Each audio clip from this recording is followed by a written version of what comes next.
murebe uko ushobora kotsa zingaro kandi igashya neza.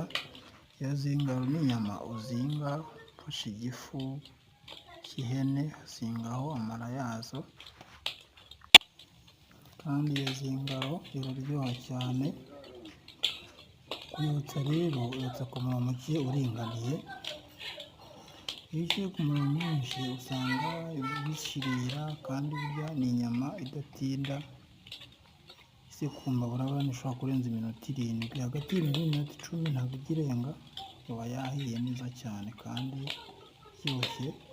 Buri kirungo wakoresha ni ikirungo kiba kirimo tangawizi, tungurusumu n'ibitunguru biseye, ugashyiramo umunyu usanzwe.